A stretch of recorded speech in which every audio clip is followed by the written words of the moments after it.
Now, in our previous video, we looked at creating some calculated fields and formatting, and doing some conditional formatting of our pivot tables.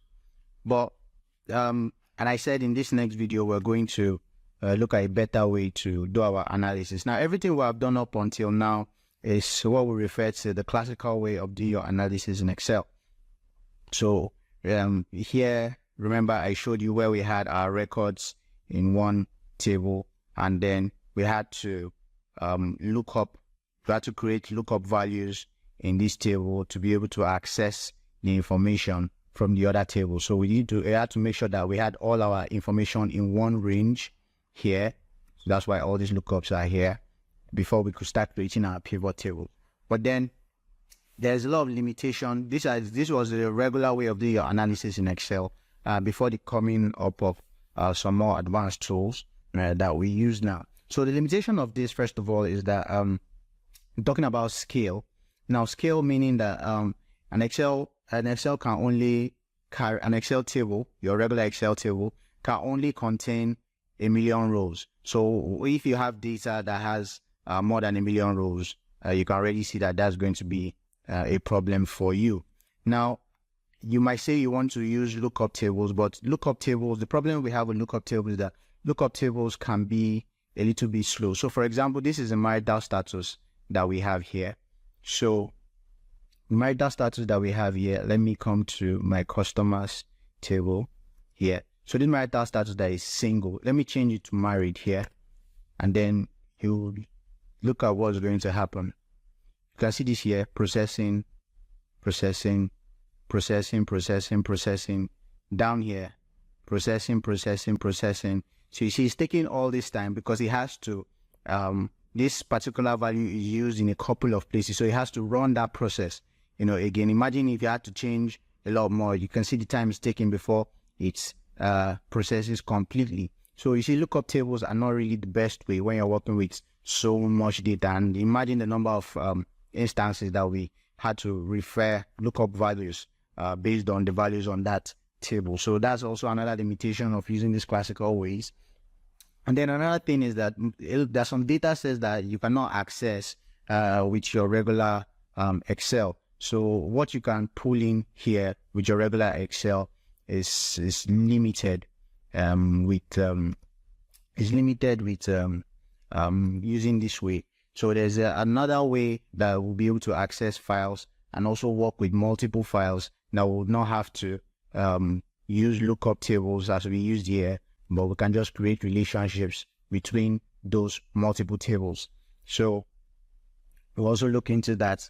And then in this new way that I'm going to show you, one other advantage of it is that in the scale is not limited to 1 million rows just like we have in your regular Excel table. So it could hold more than 1 million rows of data. And so this new way is the Excel data model. Now, initially, the Excel data model was introduced as an add-in to Excel 2010 it was an add-in. So if you're using Excel 2010, you have to install an add-in called Power Pivots into your Excel. But in the versions of Excel after 2013, it became added as part of the whole Excel package. So if you're using a 2013 Excel or 2016, I expect that you'll be using a 2016 or higher for this course, so that every functionality that we are using will work for you well. So now let's look at how to use this Power Pivot. If you have the 2016, like I said, you already have it here on your Excel. So you already have this tab there on your Excel. So let's go ahead and see how to go about connecting multiple tables using the data model feature. Now let's look at how we can create this Excel data model using the tables we already have on an Excel spreadsheet. So now here, you look, we have 3 tables: sales, customers, and products. So let us add them to our data model. So if you come to your ribbon up here, you will see where we have the Power Pivot tab here. Remember I said the Power Pivot was an add-in that was added in 2010 version of Excel, but from 2013 it became part of the main Excel stack. So although there is still it is still very useful to us in Excel. So the functionalities in the add-in, even though it has been integrated into some other things like here, but it still has its own use. So let us come to the tables we want to add to our data model. So now in this example, we already have our tables in our Excel spreadsheet. So we want to add it to our data model. This will allow us to create some more complex calculations. Remember when we created a calculated field in our pivot table where we did the percentage margin? That was a pretty basic calculation, but when the calculation gets more complex, it's not going to be easy for us to do it using the calculated field functionality in pivot tables. So let us add to our data model. So to do that, we come to the table that we want to add, and then we just click on add to data model. So the add to data model is up here, as you see. So now I'm on this sales table, so I want to add it to my data model. So I just click on add to data model, and then you will see Power Pivots is opened up.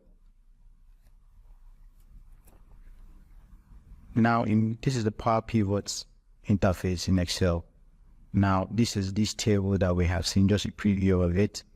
And unlike our Excel that has just a few, even though this particular table has 60,000 rows, but it can contain more than 1 million rows if it needs to, compared to our Excel, regular Excel spreadsheet that just contains 1 million rows.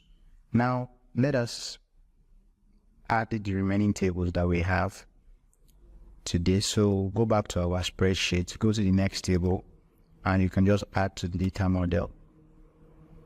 And you go to the next table, there's one more table there. Once you click add to the data model, it comes up, you see cost sales, we have customers here. And then let's go to the last table, which is our products. And then we add to data model, and we'll now have the 3 tables in one view here. So one awesome thing about the Power Pivot in Excel is that it allows us to view our tables. Of course, we can connect to files from other data sources here, obviously, where we have SQL analysis services from some other ones, and can create our pivot tables, and then we can do calculations here also. But one of something here is for us to look at. You see, when you come here and you look at the diagram view, it shows you what your model looks like right now. So right now, our model is just are just 3 tables, no relationship has been defined between them. So now, if we go back to our Excel file, remember when we created that our our lookup table that's expanded this, to get values for a lot of things for here and here. This was our lookup value here, our product key, and our customer key was also our lookup value here. So that was what the sales table used, which was this and this, to create the relationship and then get those values that we needed. But the problem with the lookup table, like we said earlier, was that it is too it takes a lot of memory, to do it. So it's not the best way. Your file might be really slow when it's loading or updating, anything like that. So let us create some relationship between these our tables. So let us go to the pivot, the Power Pivots. Now let us see how can we detect the relationship between them. So remember I said that in our sales table, this product was what we used to connect to the product key here to give us all this information. And the customer key, which is this in our sales customer, was what we used to connect here to give us all the information in this table. So for us to create a relationship, we come to design here, and we look at this point where you have create relationship, manage relationships. So let us create relationships. So now this is the tables that we have here. This is the table that we have here. I want to create a relationship between this table and another table. These are the columns in that table. So in the products table, let's start with the sales. Let me move this down so that we can see. Okay, well. So in the sales table, which is this table here, I want to create a relationship between this product and the product key. So we select product, and then we'll come to the second table that I want to create a relationship in. Products table, and then we select the product key. Now it shows you the kind of relationship that exists. The kind of relationship that will exist for this is a one-to-many, where you have on the one side one value, and then on the many side we have this asterisk, the wildcard sign. That's the asterisk. So that means for every single product key you have here, you can see repeated values of that product key here, which makes sense because a certain product can be bought multiple times, and the more times it is purchased, the more it is recorded. So you will definitely see a single product key appear multiple times on this table. So that's why you have a one-to-many relationship here. So we'll click on OK, and then watch what happens to this diagram view we are in. As you can see, we have this here. So this tells you that there's a relationship, and when you click on it, it's showing you what the relationship is between this and that. If I click on it, you can see it's showing between on the products table with the product key, and then on this other table for the products. So let us create another relationship, just as we did, but now between the sales table for customer and the customer table for customer key. Now, when we click on OK, it detects the relationship and creates it for us like it did the first one. And here we have it. You have the relationship here, a one-to-many, just like we have here. So now the data for this table it wasn't okay at the beginning. Remember when we were working with it in the other tab. Now to go from the diagram view to the to this main view, this data view, you have this thing here. So when you're on the home tab, you can come to the data view, you can come to the diagram view, depending on what you want to see. So remember here for our sales, we didn't have our profits added to our column. So this, just like in the view of this power pivot, is somewhat similar to what you're used to on the regular Excel. It looks like a table. To add a column is just like you will add for a table. So once I add this, and then calculation here will just be based on whatever I put there. So this calculation here will be, I want it to get the profit for me, so it should be this minus the profit, which is this cost. And then once you OK that, you will see that it's going to populate a field for us. So as you can see here, we have profit and cost. We have our profit column added here automatically for us. So let us see how this looks. I'm done with our data model. Let's just go and create a pivot table in Excel. So put a worksheet, cancel that. Come into our Excel and let's create a pivot table.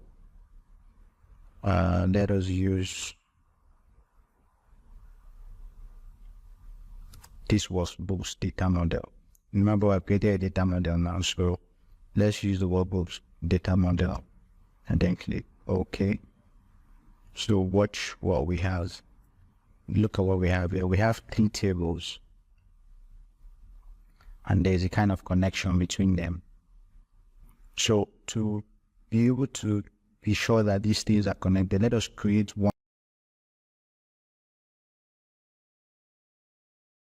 pivot table that uses everything from all 3 tables.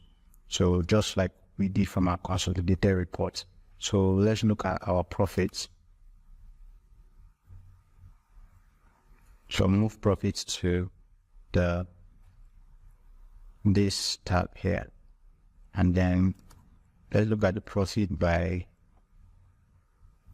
location. Now look at this table here. There is no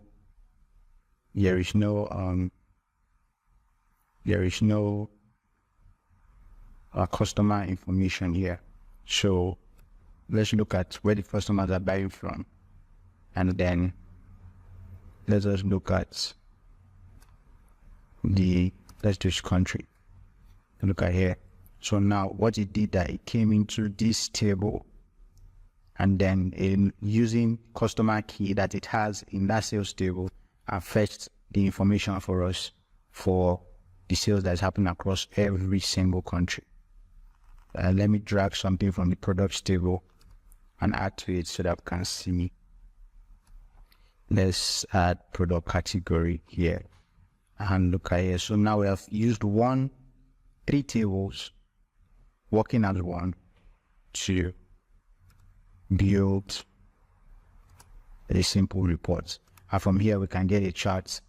Let's put the pivot chart out of this. Let's see what can come out from here for us.